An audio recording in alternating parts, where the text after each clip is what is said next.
ಪತ್ನಿಯನ್ನ ಕೊಂದು ಸೂಟ್ ಕೇಸ್ನಲ್ಲಿ ತುಂಬಿದಂತಹ ಕೇಸ್ಗೆ ಸಂಬಂಧಪಟ್ಟ ಹಾಗೆ ಆರೋಪಿ ವಿಚಾರಣೆಯಲ್ಲಿ ಕೊಲೆಯ ಸತ್ಯವನ್ನ ರಾಕೇಶ್ ಬಾಯ್ಬಿಟ್ಟಿದ್ದಾನೆ. ಕೆಲಸದ ವಿಚಾರಕ್ಕೆ ಗೌರಿ ಮತ್ತೆ ರಾಕೇಶ್ ಮಧ್ಯೆ ಆಗಾಗ ಜಗಳ ಆಗ್ತಾ ಇತ್ತಂತೆ. ಬೆಂಗಳೂರಿಂದ ಪುಣೆಗೆ ಹೋಗೋದಕ್ಕೆ ಗೌರಿ ಒತ್ತಾಯಿಸಿದ್ರಂತೆ. ಇದೇ ವಿಚಾರಕ್ಕೆ ರಾಕೇಶ್ ಗೌರಿ ನಡುವೆ ಜಗಳ ಗಲಾಟೆ ಆಗಿದೆ. ಗಲಾಟೆ ವಿಕೋಪಕ್ಕೆ ಹೋಗಿ ಗೌರಿಗೆ ಚಾಕುವಿನಿಂದ ಈತ ಎರೆದಿದ್ದಾನೆ. ಹುಳಿಮಾವು ಪೊಲೀಸರ ವಿಚಾರಣೆಯಲ್ಲಿ ಆರೋಪಿ ರಾಕೇಶ್ ಈ ಸತ್ಯವನ್ನ ಒಪ್ಪಿಕೊಂಡಿರೋದು.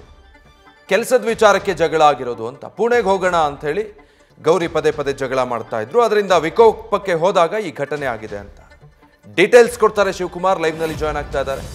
ಶಿವಕುಮಾರ್, ಏನೀಗ ಬೆಂಗಳೂರು ಅಥವಾ ಪುಣೆಗೆ ಹೋಗಬೇಕು, ಕೆಲಸದ ವಿಚಾರ, ಜಗಳ, ಇಷ್ಟಕ್ಕೆ ಕೊಲೆ ನಡೆದು ಹೋಯ್ತಾ? ಏನೆಲ್ಲ ಕನ್ಫೆಸ್ ಮಾಡ್ಕೊಂಡಿರೋದು ಆರೋಪಿ ಈ ಪ್ರಕರಣದಲ್ಲಿ?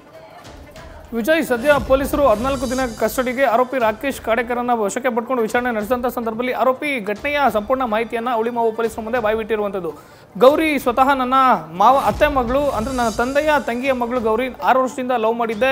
ಮನೆಯವರ ವಿರೋಧದ ಮಧ್ಯೆ ಕೂಡ ಆಕೆಯನ್ನು ಮದುವೆ ಮಾಡಿಕೊಂಡೆ. ನನ್ನ ಮತ್ತು ಗೌರಿ ಮದುವೆಗೆ ನಮ್ಮ ಕುಟುಂಬಸ್ಥರು, ಗೌರಿ ಕುಟುಂಬಸ್ಥರು ಒಪ್ಪಿಗೆಯನ್ನು ಕೊಟ್ಟಿರಲಿಲ್ಲ. ನಮ್ಮ ಮದುವೆ ನಂತರದಲ್ಲಿ ನಮ್ಮ ಕುಟುಂಬಸ್ಥರು ಒಪ್ಕೊಂಡ್ರು. ಹೀಗಾಗಿ ಮದುವೆ ಆದಂಥ ನಂತರದಲ್ಲಿ 2 ವರ್ಷಗಳ ಕಾಲ ಪುಣೆಯಲ್ಲೇ ವಾಸಿಸಿದ್ವಿ. ಪುಣೆಯಲ್ಲಿ ನಮ್ಮ ಕುಟುಂಬಸ್ಥರ ಜೊತೆ ಇದ್ದಂಥ ಸಂದರ್ಭದಲ್ಲಿ ನನ್ನ ಮನೆಯವ್ರಿಗೂ ಹಾಗೂ ಗೌರಿಗೆ ಹೊಂದಾಣಿಕೆ ಸಮಸ್ಯೆ ಆಗಿತ್ತು. ಹೀಗಾಗಿ ಗೌರಿ, ನಾವು ಬೇರೆ ಮನೆ ಮಾಡೋಣ, ಬೇರೆ ಕಡೆ ಹೋಗಿ ವಾಸ ಇರೋಣ ಅಂತ ಹೇಳಲು ನನ್ನ ಹೆಂಡತಿ ಗೌರಿ ಇಷ್ಟದಂತೆ ನಾನು ಬೆಂಗಳೂರಿಗೆ ಬಂದೆ.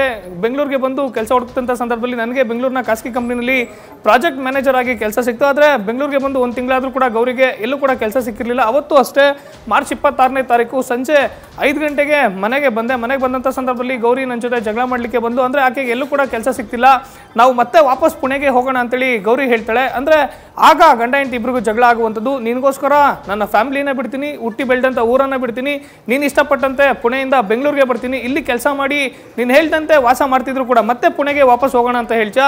ಈಗ ಆಲ್ರೆಡಿ ತಂದೆ ತಾಯಿ ಕುಟುಂಬಸ್ಥರು ಎಲ್ಲರನ್ನೂ ಕೂಡ ಬಿಟ್ಟು ಬಂದಿದ್ದೀನಿ, ಮತ್ತೆ ಹೇಗೆ ಪುಣೆಗೆ ಹೋಗ್ಲಿಕ್ಕೆ ಸಾಧ್ಯ? ನಾವು ಬೆಂಗಳೂರಿಗೆ ಜೀವನವನ್ನು ಕಟ್ಕೊಳ್ಳಿಕ್ಕೆ ಬಂದಿದ್ದೀವಿ, ಕಷ್ಟನೋ ಸುಖನೋ ಬೆಂಗಳೂರಿನಲ್ಲಿ ಜೀವನ ಮಾಡಬೇಕು ಅಂತೇಳಿ ರಾಕೇಶ್ ಗೌರಿಗೆ ಹೇಳುವಂಥದ್ದು. ಈ ವೇಳೆ ಗಂಡ ಹೆಂಡತಿ ಮಧ್ಯೆ ಜಗಳ ಆಗುತ್ತೆ. ಜೊತೆಗೆ ಮೊದಲನೇದಾಗಿ ಮಾರ್ಚ್ 26ನೇ ತಾರೀಕು ಮನೆಯ ಕಿಚನ್ನಲ್ಲಿದ್ದಂಥ ಚಾಕುವನ್ನು ಪತಿ ರಾಕೇಶ್ ಮೇಲೆ ಎಸೆಯುವಂಥ ಕೆಲಸವನ್ನು ಗೌರಿ ಮಾಡ್ತಾಳೆ. ಜೊತೆಗೆ ಚಾಕು ಎಸೆದಂಥ ನಂತರದಲ್ಲಿ ಮತ್ತೆ ಚಾಕುವಿನ ತಗೊಂಡು ರಾಕೇಶ್ಗೆ ಹಲ್ಲೆ ಮಾಡಲಿಕ್ಕೆ ಯಾವಾಗ ಗೌರಿ ಮುಂದಾಗ್ತಾಳೆ, ಆಗ ಆರೋಪಿ ಪತಿ ರಾಕೇಶ್ ಅದೇ ಚಾಕುವಿನಿಂದ ಆಕೆಯ ಕುತ್ತಿಗೆಯನ್ನು ಸೀಳಿ ಮೃತದೇಹವನ್ನು ಸೂಟ್ಕೇಸ್ಗೆ ತುಂಬಿ ಪುಣೆಗೆ ಎಸ್ಕೇಪ್ ಆಗಿದ್ದ ಅಂತೇಳಿ ಸದ್ಯ ಪೊಲೀಸರ ಮುಂದೆ ಬಾಯ್ಬಿಟ್ಟಿರುವಂಥದ್ದು. Vijay, thank you Shivakumar. News first, ನಿರ್ಭೀತಿಯಿಂದ ನಿಮ್ಮ ಪರವಾಗಿ.